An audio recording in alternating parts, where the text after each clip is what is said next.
저는 오늘 방금 읽은 에스겔서 3장 16절에서 21절까지의 말씀을 가지고 진정한 안부라는 제목으로 말씀의 은혜를 나누고자 합니다. 우리나라에서, 사랑하는 성도 여러분, 우리나라에서 보통 우리 나라 사람들이 인사할 때 주로 쓰는 인사가 무엇인지 아십니까? 예? 방금 전에 했었죠. 예, 식사하셨어요입니다. 근데 식사하셨어요가 부산에선 아니잖아요. 예, 밥 묻나? 예, 밥 묻나? 예, 그렇죠. 밥 묻다. 예, 이렇게 하죠. 밥 묻나? 밥은 챙겨 먹고 다녀라. 뭐 이렇게 얘기하시는데요. 못 먹던 시절 한 끼라도 잘 챙겨 먹고 다니는지 서로를 걱정하며 했던 안부 인사입니다. 그 인사가 이제는 아주 자연스러워져서 솔직히 말해서 끼니 걱정하는 사람 옆에 있는 분들 중에 누가 끼니 걱정하시고 사시겠습니까? 끼니 걱정은 없어진 지 오래되었지만 그 인사 그대로 남아서 우리가 자주 사용하는 인사가 되어버렸죠. 이렇게 우린 누군가를 만나면 그 사람에게 인사하며 안부를 묻습니다. 이제는 지난 지 한 달여 된 것 같습니다. 설과 같은 명절은 오랜만에 멀리 떨어져 있던 가족들이 고향에 함께 모이는 시간이지요. 요즘은 꼭 고향이 아니더라도 명절이 되면 가족들이 함께 모일 수 있는 곳을 정해서 함께 모이는 가족들도 참 많이 있는 것 같습니다. 그래서 요즘엔 주로 여행을 많이 가더라고요. 해외여행도 가고 국내 여행도 가고. 예. 저도 지난 설 명절에 대구에 있는 가족들을 만나고 왔습니다. 예. 대구는 제가 태어난 곳은 아닙니다. 전 서울에서 태어나긴 서울에서 태어났습니다. 그런데 부모님께는 대구가 고향과 같은 곳이고 저의 어린 시절도 이렇게 10살 때부터 살았으니까 상당 부분 이제 대구에서 지냈습니다. 그래서 고향처럼 느껴지는 곳이 대구입니다. 그리고 아버님께서는 소천하셨지만 어머니께서 여전히 대구에 살고 계시고 동생 네와 조카들도 지내는 곳이라 명절이면 자연스럽게 생각나고 또 가게 되는 곳이 이제 대구라는 곳입니다. 지난 설 명절은 월요일이어서 주일 예배를 마치고 이제 오후쯤 차를 운전해서 대구 어머니의 집으로 갔습니다. 어떤 권사님께서 저한테 엄청나게 시간이 많이 걸린다고 해서 엄청 겁먹고 갔는데 금방 갔습니다. 예. 예, 그래서 대구 어머니 집에 도착하니까 저녁 먹을 때쯤 이제 오후 예배 마치고 오후 예배 그날 오후 예배 없었죠. 이제 정리하고 가니까 한 저녁 5, 6시쯤 이제 도착해 가니까 오빠 가족이 온다는 연락을 받은 동생 내외도 이제 어머니 댁에 와 있더라고요. 그래서 이제 만나서 예, 이렇게 여러가지 또 함께 식사하고 그랬었는데 사랑하는 성도 여러분, 이렇게 명절에 고향에 도착해서 가족들을 만나면 처음으로 하는 게 무엇입니까? 처음으로 가족들 만나면 예, 그렇죠. 가족 한 명 한 명에게 안부를 묻는 것입니다. 저는 저희 어머니에게 꼭 묻는 안부가 있습니다. 바로 어머니의 건강에 대한 안부입니다. 왜냐하면 저희 어머니께서는 2010년에 유방암 수술을 받으셨거든요. 예, 그래서 최근 검사 결과가 어떤지, 요즘 불편한 곳은 없으신지, 속은 좀 편하신지, 뭐 잠은 잘 주무시는지, 때때로 손발이 저리다는 말씀을 하셨었는데, 좀 요즘엔 어떠신지, 이것저것 건강에 관한 안부를 제일 처음에 묻습니다. 특별한 문제가 없다라는 말씀을 들으면 좀 웃으면서, 아, 감사합니다. 감사하다. 라는 말을 끝으로 이제는 동생에게 안부를 묻습니다. 동생의 안세를 한번 쓱 훑어보고, 뭔가 좀 피곤한 것 같으면 무슨 일이 있는 거 아니냐, 건강이 좋지 않은 거 아니냐, 다니는 직장 어려움은 없냐, 차를 운전하고 다닌다는데 안전운전하고 있냐, 예, 이런저런 일들을 묻습니다. 그리고 특별한 일이 없다라는 얘기 들으면 어떻게 합니까? 이제 매제와 조카들에게 안부를 묻는 것이죠. 한 명 한 명. 예.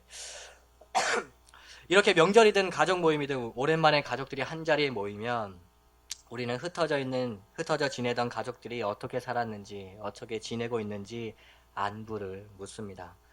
건강은 괜찮은지, 경제적으로는 어려움은 없는지, 자식들은 건강하고 공부 잘 하는지.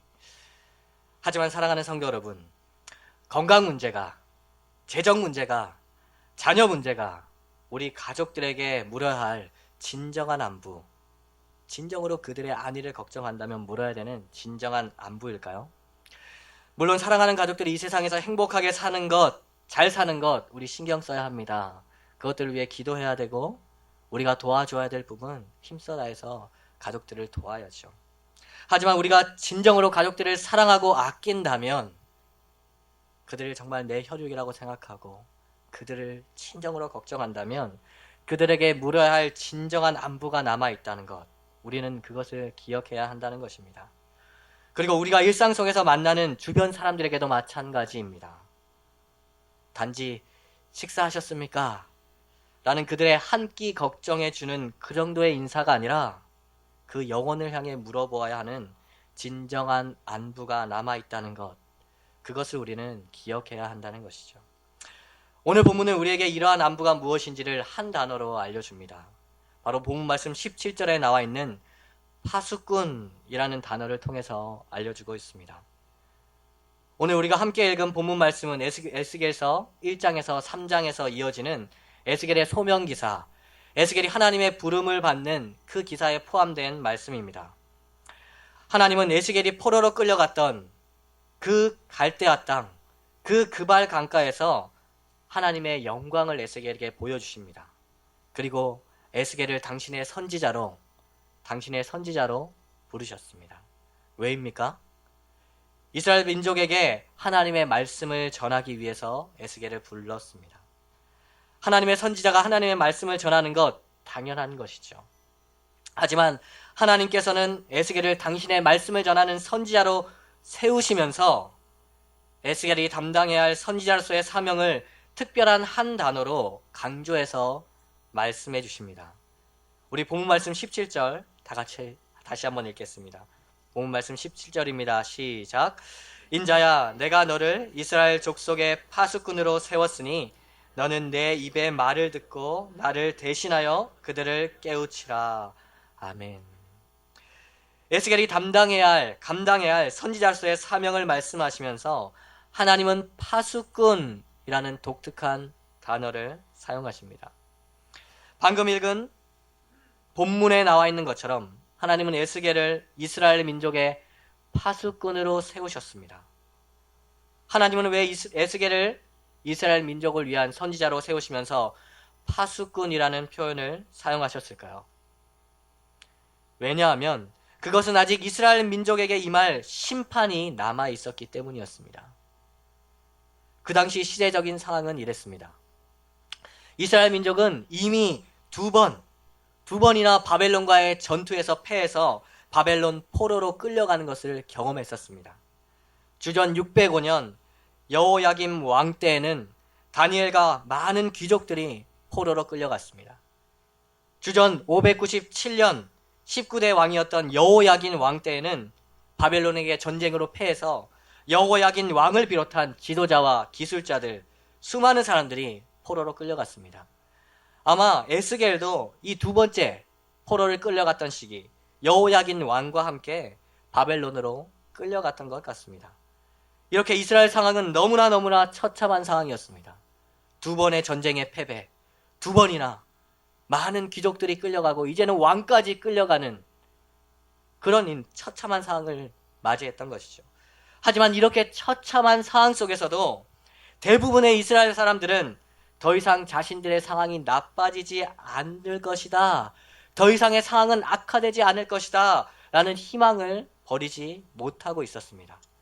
왜냐하면 그때까지는 예루살렘에 성전이 건재하게 남아 있었기 때문에 그렇습니다. 그들은 그 성전을 기억하면서 비록 바벨론이란 그 땅에 끌려와서 노예 생활을 하고 있었지만 그 성전을 기억하면서 마음속에 이렇게 생각했던 것 같습니다.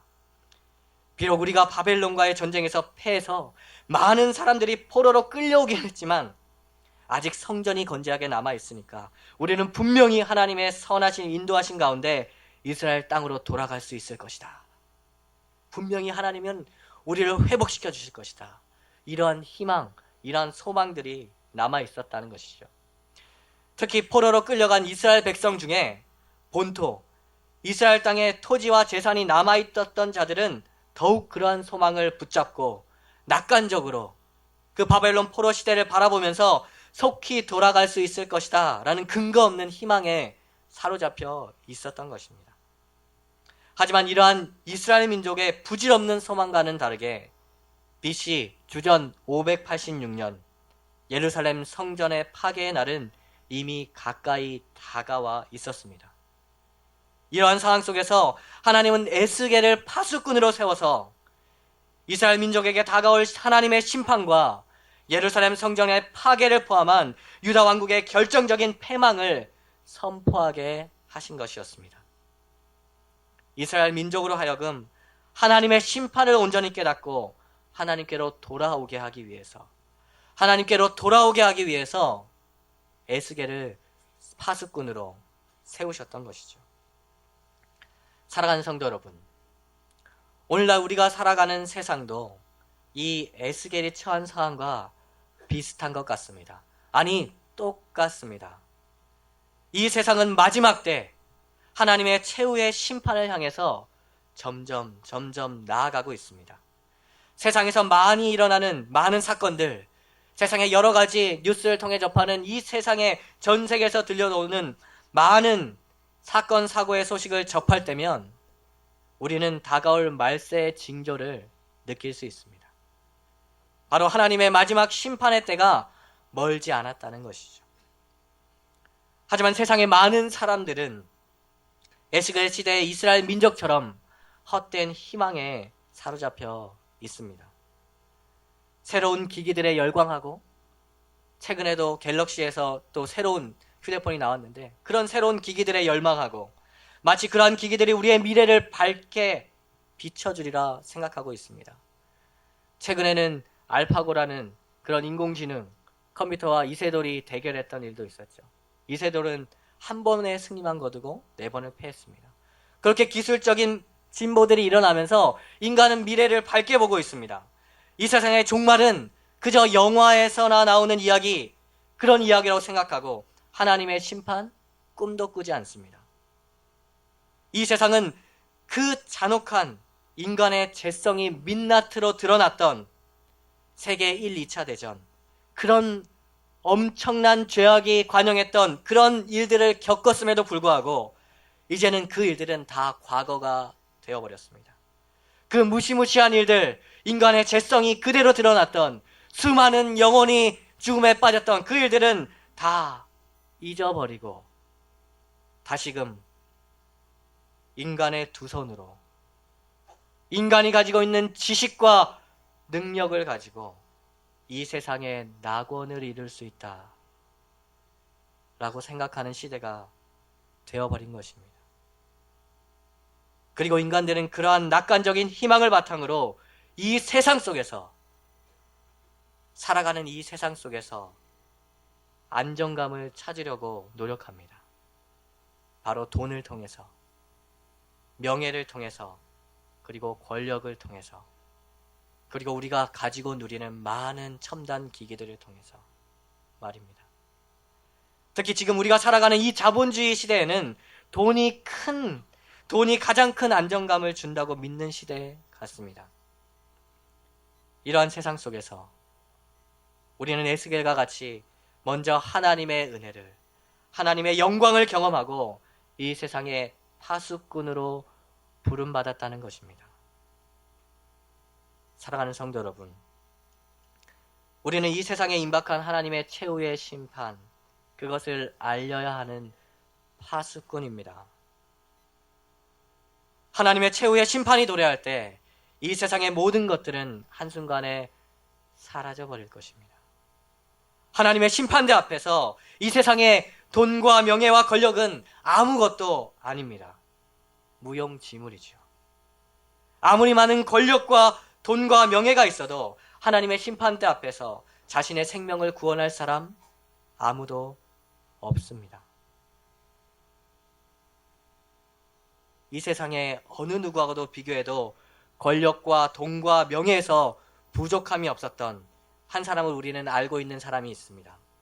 바로 중국 역사상 첫 번째 황제로 군림했던 진시 황제입니다.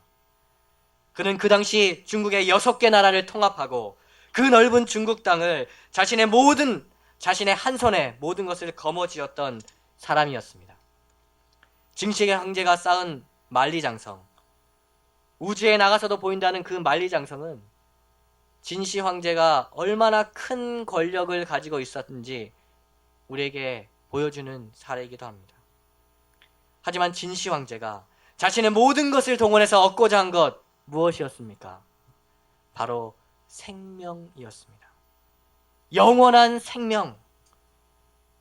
그가 자신의 권력과 돈과 명예와 자신의 모든 것을 동원해서 얻고자 한 것, 그것이었습니다. 바로 불로초를 찾아서 영원한 생명을 살아보겠다. 그것이 그의 모든 것을 가졌던 그의 단 하나의 목표였습니다.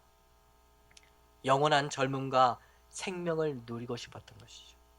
하지만 그가 가진 권력과 돈과 명예로도 그것은 결코 구할 수 없었던 것이었습니다. 결국 그는 어떻게 됐습니까? 그는 하나님의 심판 앞에, 죽음 앞에 마주했고, 그가 가지고 있었던 모든 것을 뒤로 하고 아무것도 가지지 못한 채 하나님의 심판대 앞에서 영원한 죽음, 그것을 맞이할 수밖에 없었습니다. 사랑하는 성도 여러분,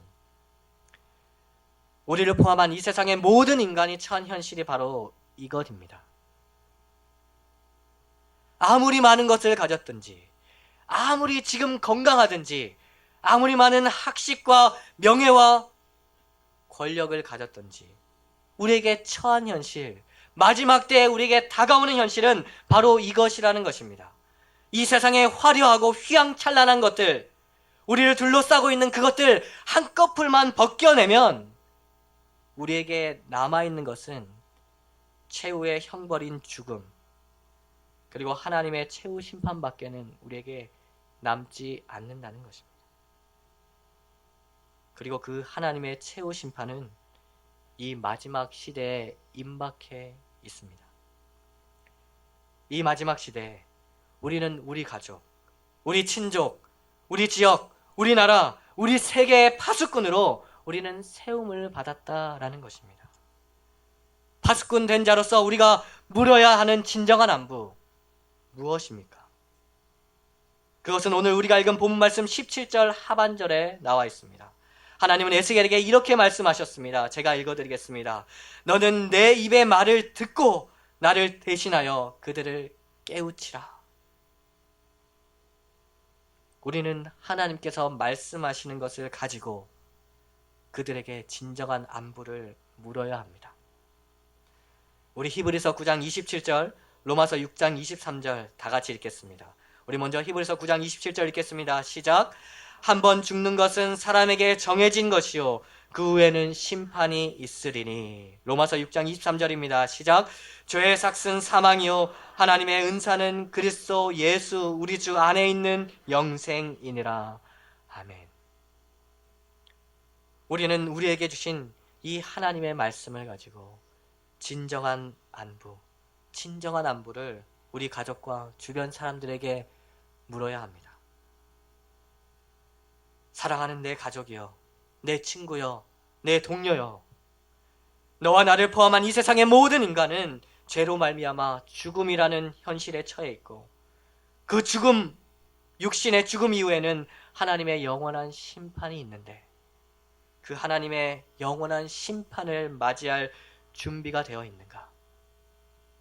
하나님의 영원한 심판 앞에서 의롭다 칭함을 받는 길은 오직 예수를 나의 구원자여 나의 주님으로 믿고 의지하는 길밖에는 없는데, 과연 그 길을 따라가고 있는가?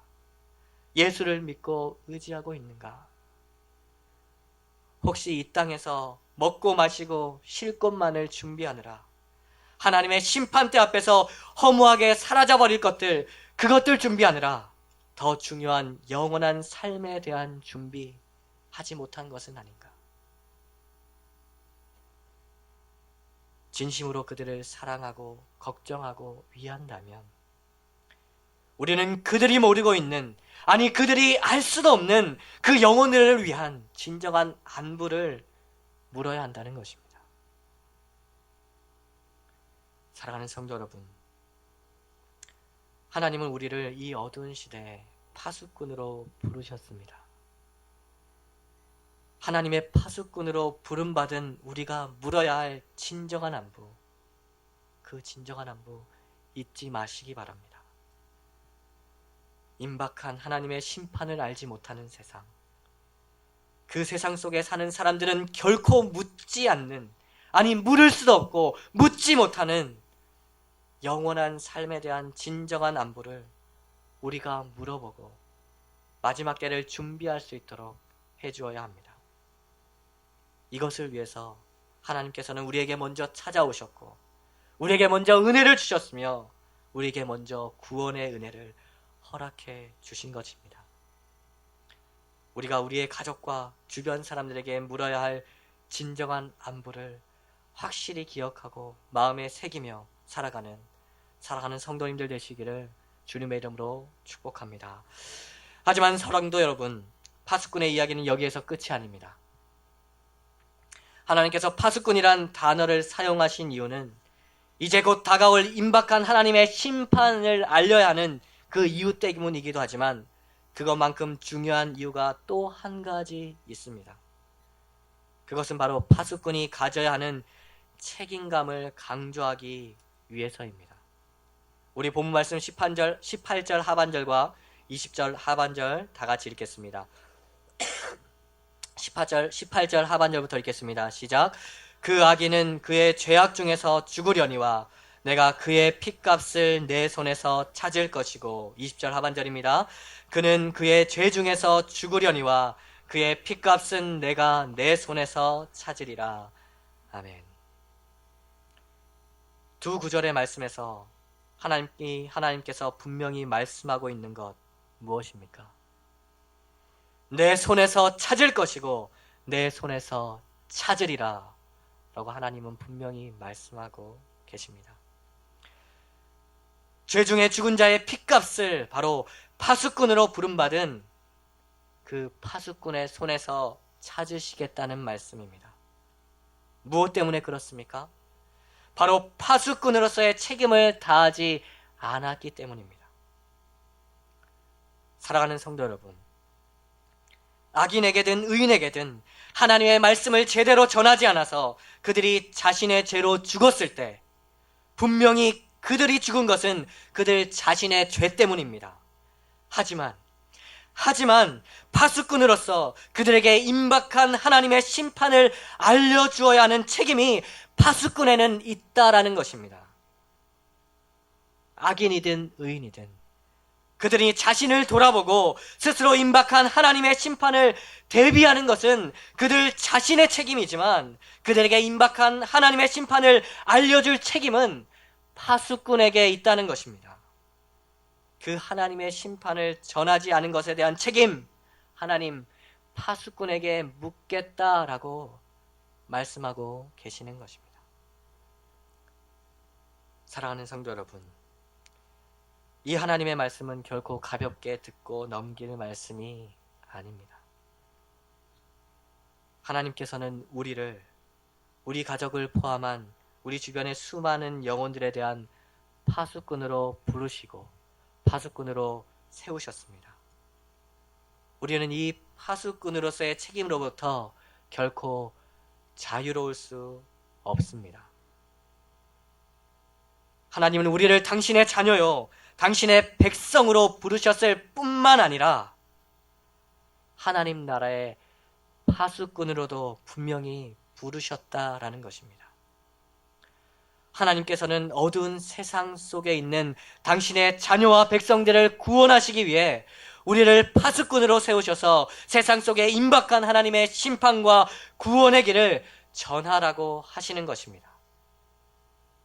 그리고 만약 우리가 그 파수꾼으로서의 책임을 다하지 않았을 때 하나님께서는 분명히 그 책임을 우리에게 물으실 것입니다.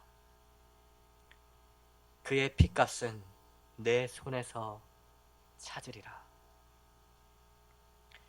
사랑하는 성도 여러분, 우리는 이 명백한 파수꾼으로서의 책임을 다하기 위해 다가오는 부활주일에 사망 권세를 이기고 승리하신 예수님의 부활을 기억하며 태신자 작정을 하려고 하는 것입니다. 그리고 그들을 마음에 품고 그 영혼이 복음으로 거듭날 수 있도록 기도하고자 하는 것입니다. 부활주일에 있을 태신자 작정은 우리 주변의 불신 영혼들을 구원하고자 마음에 품는 시간입니다. 그리고 그들에게 복음을 전할 준비를 하는 시간입니다. 이 시간은 우리 모든 교회 모든 성도들이 힘을 모아서 영혼을 품어야 하는 시간이라는 것입니다. 우리는 이 시간에 하나님께서 우리에게 말씀하시는 파수꾼으로서의 책임감을 가지고 임해야 합니다. 하나님께서는 우리 불신 가족들을 포함한 우리 주변의 많은 영혼들이 우리를 통해서 복음을 듣게 되기를 원하고 계십니다. 우리가 전한 복음을 듣고 그들이 하나님께로 돌아오기를 원하고 계시다는 것입니다. 그리고 하나님께서는 우리가 다시 하나님과 만나는 날, 우리가 다시 하나님 앞에 서는 날, 그들의 핏값에 대해서 우리에게 이야기하실 것입니다. 우리가 파수꾼으로서의, 우리가 먼저 은혜 받은 자로서의, 우리가 먼저 구원받은 자로서의 책임을 다했는가? 그것에 대해서 하나님은 우리에게 분명히 말씀하실 것입니다. 사랑하는 성도 여러분, 태신자 작정은 하면 좋고 하지 않아도 별일 없는 그런 시간이 아니라는 것입니다. 이 세상에서 먹고 사는 문제보다 더 중요한 그들의 생명, 그들의 영원한 생명에 관한 문제라는 것입니다. 이 시간 가족들을 포함한 우리 주변의 불신 영혼들 다시 한번 마음에 생각하시면서 내가 파수꾼의 사명과 책임을 가지고 감당해야 할 태신자가 누구인지를 다시 한번 생각해보는 시간 되시기를 소망합니다. 그리고 그 태신자를 마음에 품고 그 영혼을 위해 간절한 마음으로 기도하는 우리 사랑하는 성도님들 되시기를 주님의 이름으로 축복합니다.